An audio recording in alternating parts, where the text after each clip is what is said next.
Welcome to T-SAT. Indian జాగ్రఫీలో భాగంగా భారతదేశం అడవులు లేదా భారతదేశంలో సహజ వృక్ష సంపద అనే టాపిక్ గురించి ప్రస్తుతం చర్చించడం జరుగుతుంది. ఇండియన్ జాగ్రఫీ భారతదేశంలో భాగంగా ఇండియన్ ఫారెస్ట్ అడవులు అనే టాపిక్ గురించి చర్చించడం జరుగుతుంది. ఫారెస్ట్ అనే పదం ఫారస్ అనే లాటిన్ భాష నుండి రావడం జరిగింది. ఫారస్ అనగా గ్రామ వెలుపలి ప్రాంతం. ఫారస్ అనగా గ్రామ వెలుపలి ప్రాంతం. ఫారస్ అనగా గ్రామ వెలుపలి ప్రాంతం. అడవి అంటే ఒక ప్రాంతంలో సహజ సిద్ధంగా అనేక రకాల వృక్షాలతో కూడుకున్న ప్రాంతాన్నే అడవి, ఫారెస్ట్ అని పిలవడం జరుగుతుంది. ఫారెస్ట్ అని పిలవడం జరుగుతుంది. అడవులను అధ్యయనం చేయే శాస్త్రాన్ని ఫారెస్ట్రీ, అడవులను అధ్యయనం చేయే శాస్త్రాన్ని ఫారెస్ట్రీ అని పిలవడం జరుగుతుంది.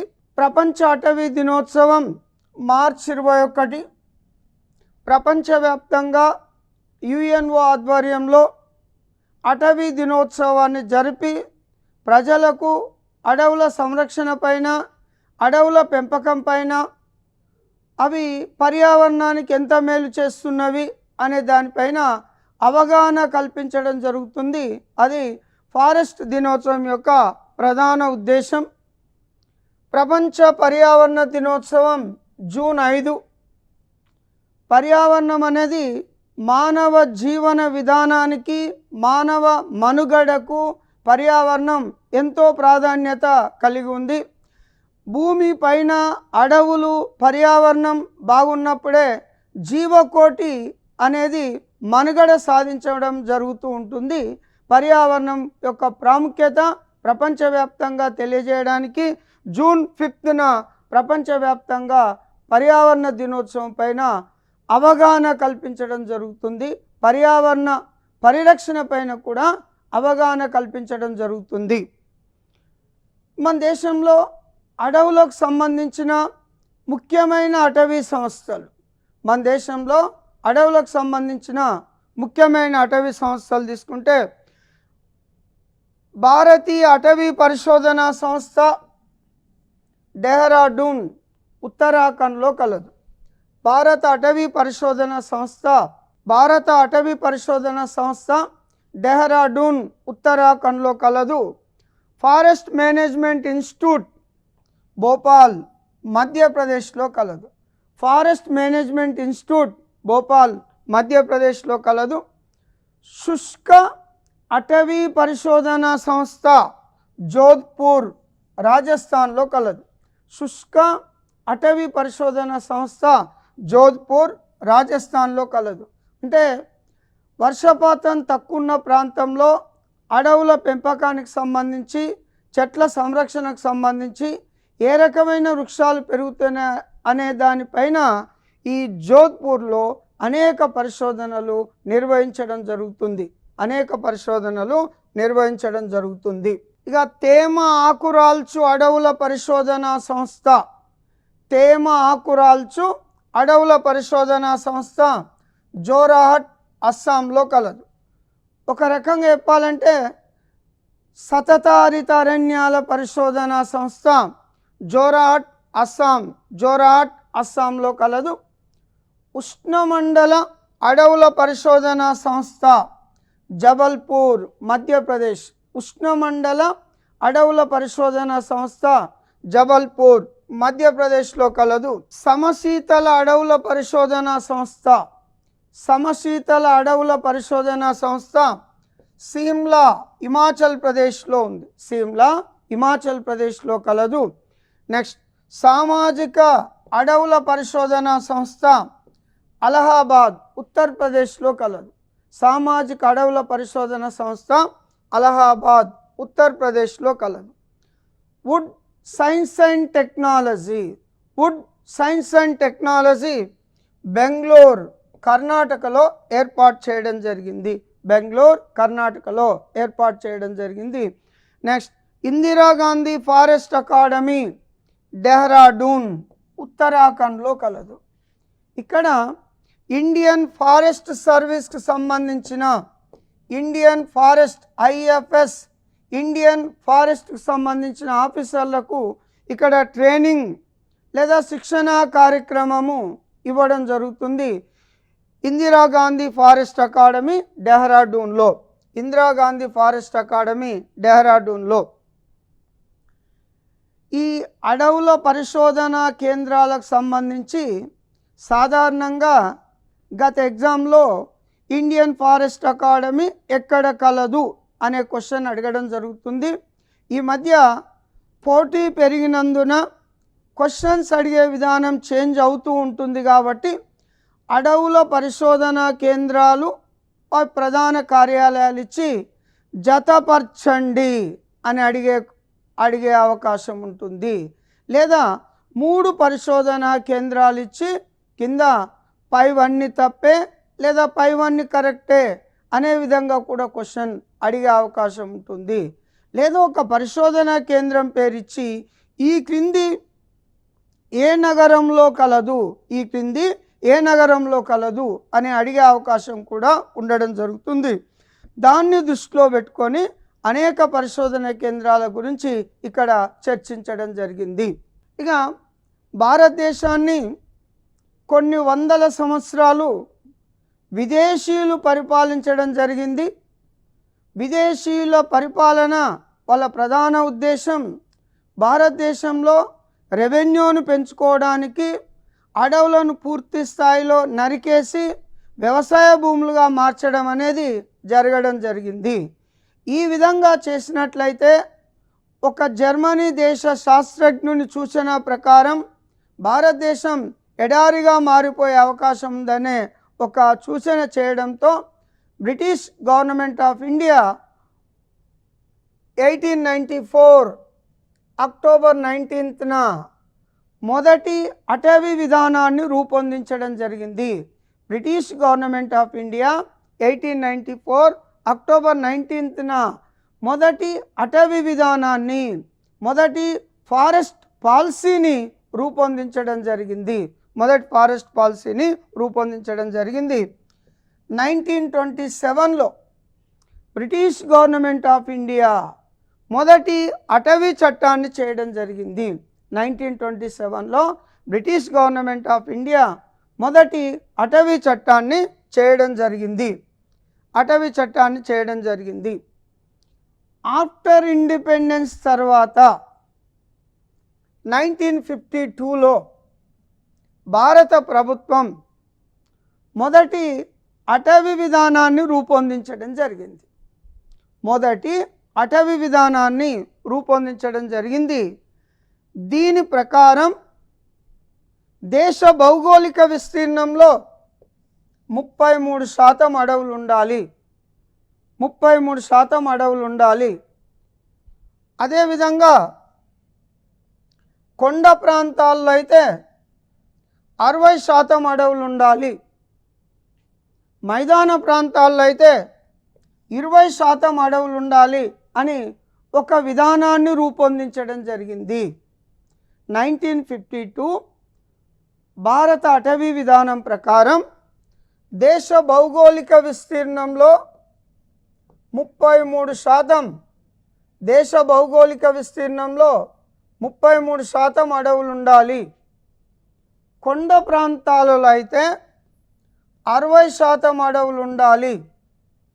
మైదాన ప్రాంతాల్లో అయితే 20% అడవులు ఉండాలి అని ఒక విధానాన్ని రూపొందించడం జరిగింది. ప్రస్తుతం ఈ విధానం ప్రకారం దేశ భౌగోళిక విస్తీర్ణంలో ఎక్కడ కూడా ఈ శాతాల ప్రకారం అడవులు లేవు.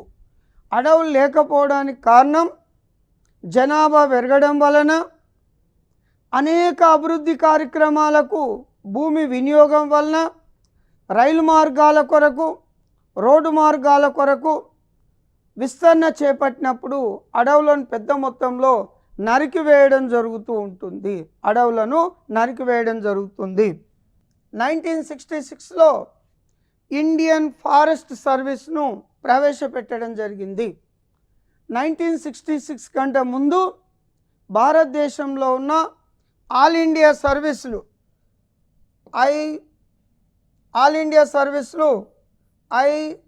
IAS Indian administrative service, IPS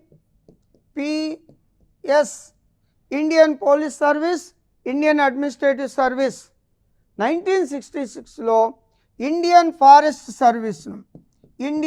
forest సర్వీస్ను ప్రవేశపెట్టడం జరిగింది. అంటే అడవుల ప్రాముఖ్యతను దృష్టిలో పెట్టుకొని కేంద్ర ప్రభుత్వం లెవెల్లో, రాష్ట్ర ప్రభుత్వం లెవెల్లో, జిల్లాలలో, తాలూకా మండలాలలో మరియు ప్రతి గ్రామానికి అడవులకు సంబంధించిన ఒక అధికారిని చేయడానికి ఇండియన్ ఫారెస్ట్ సర్వీస్ను ఏర్పాటు చేయడం జరిగింది. మన దేశంలో ఇండియన్ అడ్మినిస్ట్రేటివ్ సర్వీస్ శిక్షణా కేంద్రం ముస్సోరిలో కలదు. శిక్షణా కేంద్రం ముస్సోరి ఉత్తరాఖండ్లో కలదు. Lal Bahadur Shastri Indian administrative service Mussoorie Uttarakhand. Indian police service శిక్షణా కేంద్రం సర్దార్ వల్లభాయ్ పటేల్ పోలీస్ అకాడమీ హైదరాబాద్లో కలదు. సర్దార్ వల్లభాయ్ పటేల్ పోలీస్ అకాడమీ హైదరాబాద్లో కలదు. ఇండియన్ ఫారెస్ట్ సర్వీస్ సంబంధించి ఇందిరాగాంధీ ఫారెస్ట్ అకాడమీ డెహ్రాడూన్లో శిక్షణా కార్యక్రమాన్ని నెలకొల్పడం జరుగుతుంది. ఇక 1973 ఏప్రిల్ 1న ప్రాజెక్టు టైగర్ను ప్రారంభించడం జరిగింది.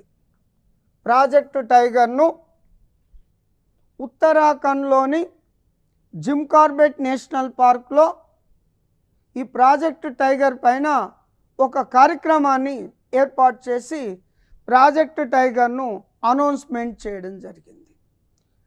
1973 బిఫోర్ భారత జాతీయ జంతువు లయన్ ఉండే. 1973లో ప్రాజెక్టు టైగర్ను ప్రకటించి భారతదేశ జాతీయ జంతువుగా రాయల్ బెంగాల్ టైగర్ను ప్రకటించడం జరిగింది. ఈ ప్రాజెక్టు టైగర్ యొక్క ప్రధాన ఉద్దేశం ఏంటంటే పులులు బతకాలంటే దానికి సంబంధించిన అడవుల విస్తీర్ణం ఉండాలి. వాటికి ఆహారంగా జింకలు, గేదెలు అవి బతకాలంటే గడ్డి జాతి మొక్కలు. ఈ విధంగా పర్యావరణాన్ని సమతుల్యంగా ఉంచుకోవాలంటే, పులులు బతకాలంటే పర్యావరణాన్ని కాపాడడం జరుగుతూ ఉంటుంది. ఆ విధంగా 1973 ఏప్రిల్ 1న ప్రాజెక్టు టైగర్ను ప్రకటించి అదే సంవత్సరంలో 9 టైగర్ ప్రాజెక్టులను ప్రకటించడం జరిగింది.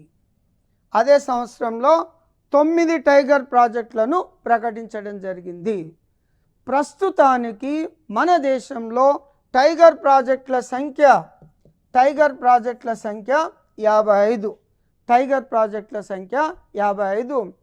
అఫీషియల్గా మొట్టమొదటిసారిగా ప్రారంభించిన టైగర్ ప్రాజెక్టు బందీపూర్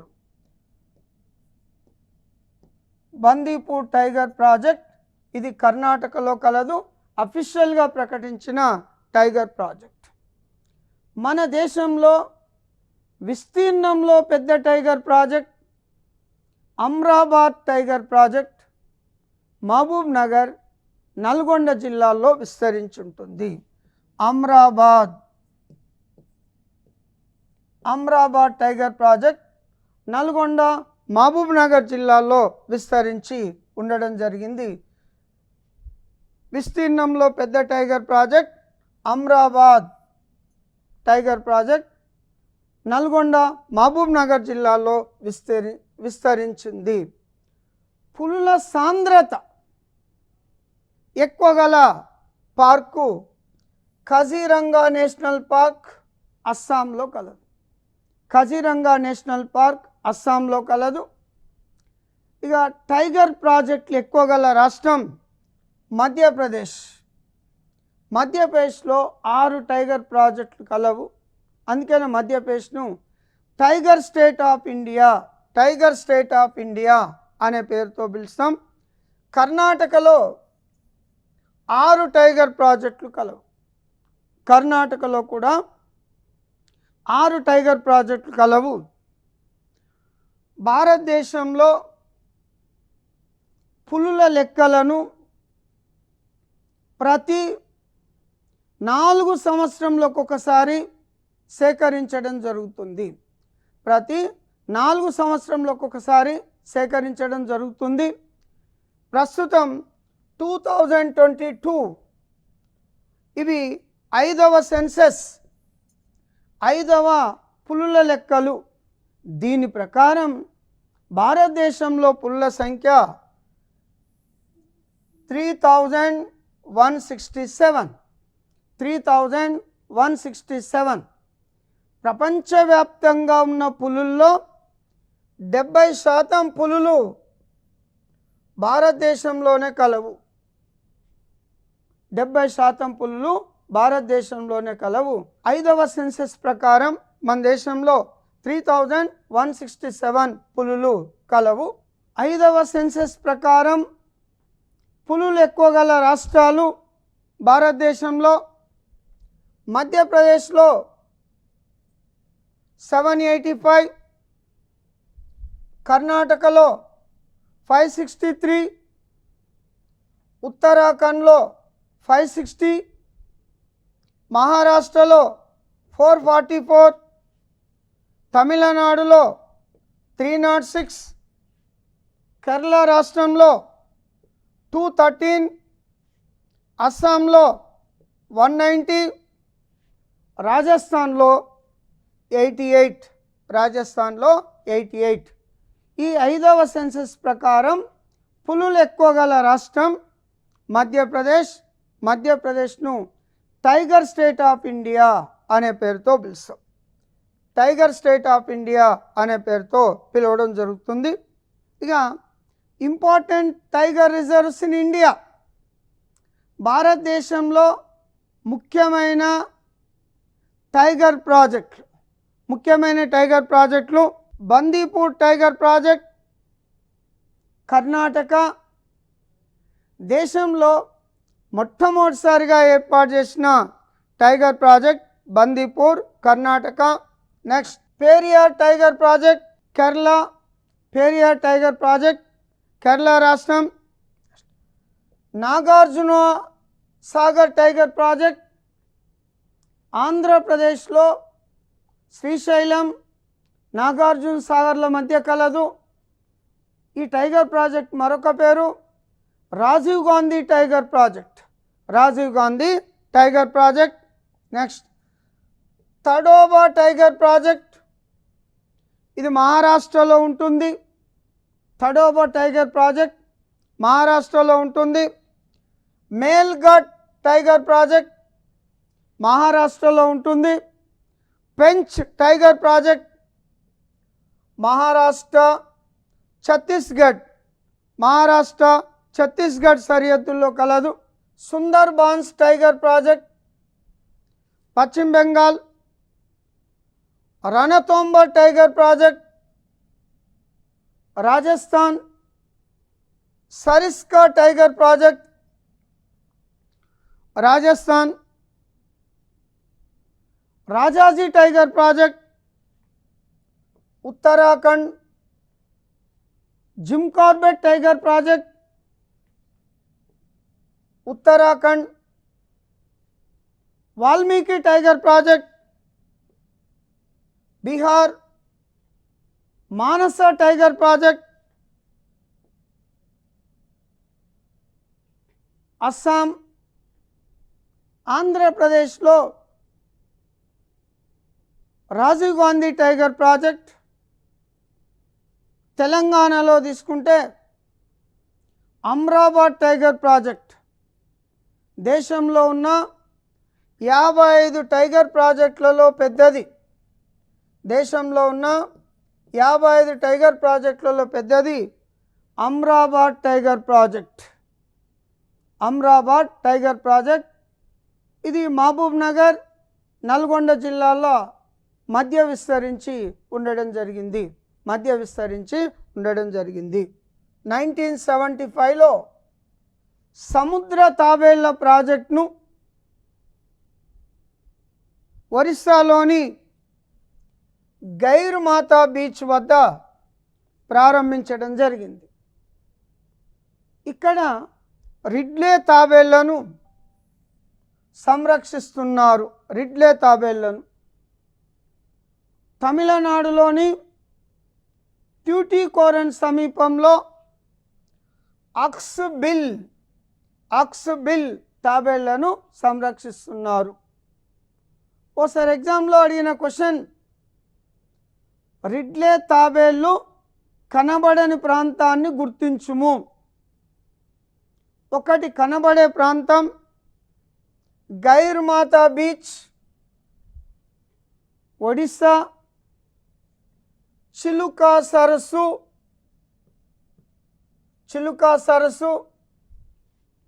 ఒడిస్సా, ఋషికల్యా నది ముఖద్వారం. ఈ 3 ప్రాంతాల్లో మాత్రమే రిడ్లే తాబేళ్లు కనబడడం జరుగుతుంది. అక్స్బిల్ తాబేళ్లను తమిళనాడులోని ట్యూటికోరన్, ఈ ట్యూటికోరన్ ప్రస్తుత పేరు తుత్తుకుడిగా మార్చడం జరిగింది.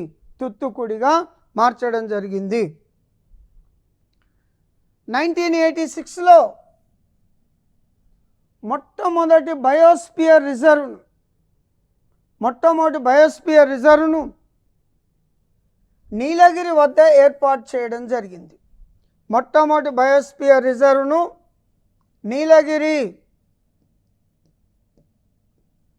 1986లో నీలగిరి వద్ద ఏర్పాటు చేసినాం. ఇది తమిళనాడు, కర్ణాటక, కేరళ రాష్ట్రాల్లో విస్తరించింది. తమిళనాడు, కర్ణాటక, కేరళ రాష్ట్రాల్లో విస్తరించింది. ప్రస్తుతం మన దేశంలో 18 బయోస్పియర్ రిజర్వులు కలవు.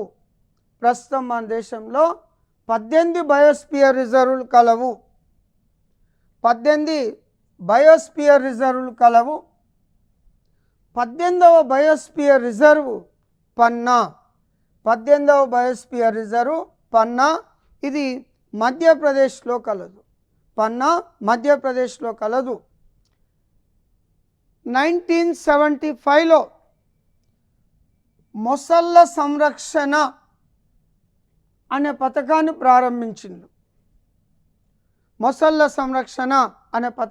ప్రారంభించడం జరిగింది.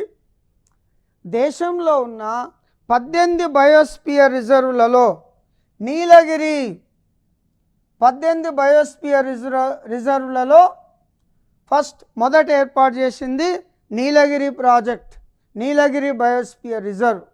Important biosphere reserves in India, ఒకటి శేషాచల హిల్స్ ఆంధ్రప్రదేశ్లో ఉంటుంది. Seshachala hills. Gulf of Mannar, ఇది మన్నార్ సింధు శాఖలో కలదు.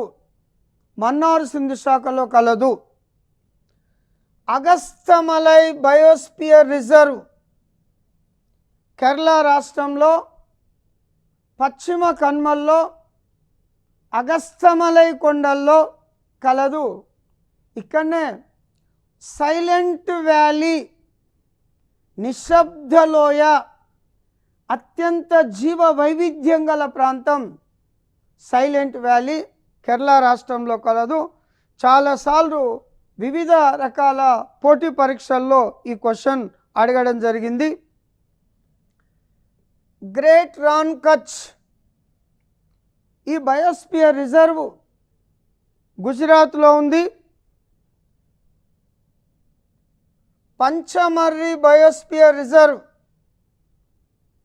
మధ్యప్రదేశ్లో వింధ్య పర్వతాల్లో కలదు. పన్నా బయోస్పియర్ రిజర్వ్ మధ్యప్రదేశ్లో కలదు. సిమ్లీపాల్ బయోస్పియర్ రిజర్వ్ ఒరిస్సా రాష్ట్రంలో కలదు. కాంచనగంగా బయోస్పియర్ రిజర్వ్ సిక్కింలో కలదు. నందాదేవి బయోస్పియర్ రిజర్వ్ ఉత్తరాఖండ్లో కలదు. కోల్డ్ డెజర్ట్, ఒకప్పుడు జమ్మూ కాశ్మీర్ అని చెప్పేవారు. జమ్మూ కాశ్మీర్ను 2 కేంద్రపాలిత ప్రాంతాలుగా డివైడ్ చేయడం జరిగింది కాబట్టి కోల్డ్ డెజర్ట్ అనేది లడఖ్లో ఉంది. లడఖ్ అనేది మన దేశంలో అతిపెద్ద శీతల ఎడారి. లడఖ్ పీఠభూమిని భారతదేశ పైకప్పు రూప్ ఆఫ్ ఇండియా అనే పేరుతో కూడా లడఖ్ పీఠభూమిని పిలవడం జరుగుతుంది. దెబాంగ్ బయోస్పియర్ రిజర్వ్ అరుణాచల్ ప్రదేశ్లో కలదు.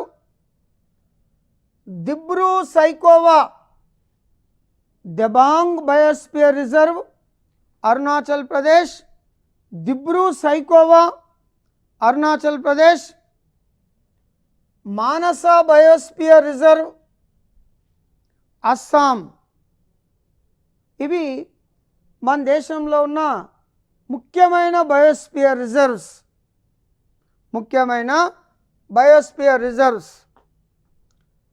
1987లో ఖడ్గమృగాల ప్రాజెక్టును అస్సాంలోని కజీరంగా